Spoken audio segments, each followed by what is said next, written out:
Perfect, perfect. Well, first, I want to thank Catalina, Rich, and everyone for allowing me to be here today. I am extremely honored to be here. To Catalina's point, um, I'm in media production.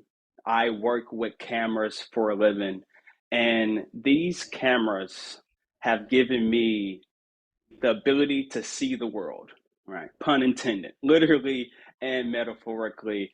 These cameras have given me two special E words. Those two E words has been entrepreneurship and exposure.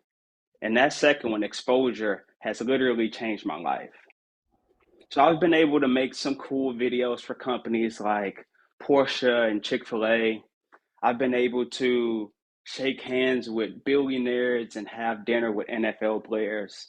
But the most amazing part of this exposure that I have has been the amazing people that I've met through this exposure. And these amazing people that I get to meet each day has shown me the amazing possibilities that exist for me and for others, what we can do in this life. However, where I grew up in Houston, Texas, in a neighborhood called Sunnyside. However, it was nothing sunny about this neighborhood called Sunnyside. It was similar to some of the neighborhoods around DC in the fact that it was the sixth worst neighborhood in the country, not in the state, not in the city, but the sixth worst neighborhood in the country in terms of poverty and crime rate. And that's where I grew up. And like 60 to 70% of Black American children, I grew up with a single parent. I was the youngest of three kids. Each of us had different fathers, and I was raised by my single mother and my grandmother as well. I would be disrespectful not to throw my grandmother in there, as you see in the picture in the top left corner.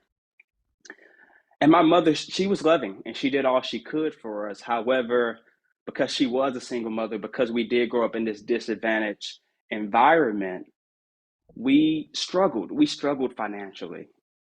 I'm blessed to say we always had a roof over our heads, but the lights did get cut off a time or two. We did have eviction notices. The phones did get turned off. And one thing that's interesting is that we never owned anything. When I say never, I literally mean we never owned anything. We didn't own the apartments that we moved to. We didn't own the cars that we drove. Even some of the consumer electronics that we had, we didn't own those either. I remember being in high school and getting the HD TV for the first time, plugging my game system up to it. I was so excited and I was so happy my mom was giving us this new toy, but we didn't own it. She was paying something crazy, like 200% interest on it every month. And so I started to realize that because we didn't own our time, because we didn't own our homes, we didn't own our own faith that we could get out of these environments. We felt downtrodden, we felt victimized, we felt like we didn't own the ability to change our circumstances. There's a famous phrase, I'm sure many of you have heard it, that we are a product of our environment. I like to say, as I have on my shirt right here, you're not a product of your environment. You are a product of how you respond to your environment. So I remember about junior year of high school, my older brother, he loves music. So he was doing music at the time and he went out there and bought a video camera. And I'm just a little bro trying to hang out with big bro, right? You know how it is. I was almost voluntold to go hang out with big bro and hold the camera. So I'm just a little guy holding the camera. I'm 16 years old, but I started to realize something. I was like, hey, I enjoy this. I enjoy this time. I became passionate about it. I started editing the videos. We were posting them online. And I quickly realized that I could monetize this new craft, this new skill that I had. And not only could I monetize it, but I owned it. I owned the camera that we were working with. I went and bought my first camera from Best Buy, $300 on layaway, but it was my camera. I owned it. I remember having a YouTube channel that had 1 million views. I owned it. And that made me think about entrepreneurship. So as I went off to college, my sophomore, junior year of college, I started my own company. While in college, I started a media production company. And for anyone who may be entrepreneurs in the room, something interesting happens when you become an entrepreneur. You start to be around other entrepreneurs. And so as I'm in college, I start meeting all of these amazing people. All of these are real pictures of me in it with real people. Over to the left, the young lady with the red lipstick is Judge Vonda Bailey. Went from being a single mom on child support to now she is the district court judge for the 255th court in Dallas County. Up in the top right-hand corner is attorney Naru Witherspoon, who went from in poverty in East St. Louis, Illinois, to making $1 million at 24 and building a community center where he grew up. We have Saul David down there in the bottom right-hand corner that took me to Africa to go and film for an orphanage. This is a man who was on probation for 8 years because he had a felony offense at the age of 17. Now, when I started to meet all of these people and I started to see how successful and how much life they had, and they started to show me all these amazing possibilities, I noticed 4 common themes with all of these people. The first was they had faith. Not all of them were Christian. They were a part of different religions, different denominations, but they all had a belief and a faith in something bigger than them. They had faith that they could change their circumstances regardless of where they came from. Number 2 is they all had a 2-parent household for their children. They all had a spouse, something that me and 60 to 70% of Black American children don't have. Number 3, they had professional and financial literacy. They understood how to have professional development. They understood how to manage their finances. And therefore, unlike my family, unlike my environment, where we were literally struggling to survive, they could focus on thriving because they were surviving professionally and financially, something that my family never had an opportunity to do because we were always just trying to stay afloat. How can you focus on thriving when you've never got to the point of surviving? And the 4th thing they had, which was super simple, super interesting, books. Every single home, I went into all of those homes, from judges to transportation to engineering, all of these amazing and successful and full of life and full of faith individuals. Each and every one of them had some type of library or some type of books in their homes representing education, representing not being conformed to this world, but being renewed by transforming their minds. See, while I grew up, we had TVs in our house, TVs that we didn't own, that we were getting at Rent-A-Center, but these individuals had books. So even after I had a collegiate degree on the wall, I'm 22 years old and I'm meeting all these individuals doing amazing things in their lives. At 22 years old, I'm going to start reading books.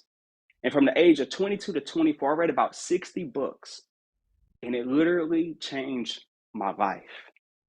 And seeing everything that these individuals were doing, I started to realize, wait, I think there's a formula here to being able to change your circumstances. It's not how talented you are. I'm not 6'8" and super athletic to go be in the NBA. I can't sing. You don't want to hear me sing, right? But I quickly realized that if you have that faith that you can change your environment, if you have your family, your home put together, those 2-parent households, if you have that professional and financial literacy and development that you can focus on thriving, if you're not focusing on paying the rent all the time, and that if you get that self-education, that you can literally change your environment through the way that you respond to it. So I made it my mission over the last several years to go back to different communities, to go back and talk to these young people from these disadvantaged circumstances, to go to different colleges and trio programs, to talk to students who are traditionally underrepresented in higher education, to give them that E word, exposure. For me, I was lucky, I was blessed because I was able to have a camera that allowed me to go and get that exposure to individuals, but not everybody's as lucky as I am. So I made it my mission, hey, I'm gonna go take the exposure to them. Not only share my story, but share with them the story of the young man in Detroit that was on probation for 9 years that now has $1 million logistics company, and that is a pastor. I'm going to go and share those stories. I started a podcast to be able to share those stories to young people that come from disadvantaged circumstances like I do. So back in August, man, years flying by. So yeah, back in August, a couple months ago, back in August, I was in Houston speaking to a group of Khan Academies. It was part of the Texans Khan Academy. If anybody's familiar with the Khan Academies, they are a charter school for second chance high school students. So these high school students have often been failed by traditional public high school, and they're coming here as a second chance, not to get a GED, but to get a high school diploma. So I'm here speaking to three of these Texan Can Academies in Houston, back in my hometown, and I'm speaking to these entrepreneurial students.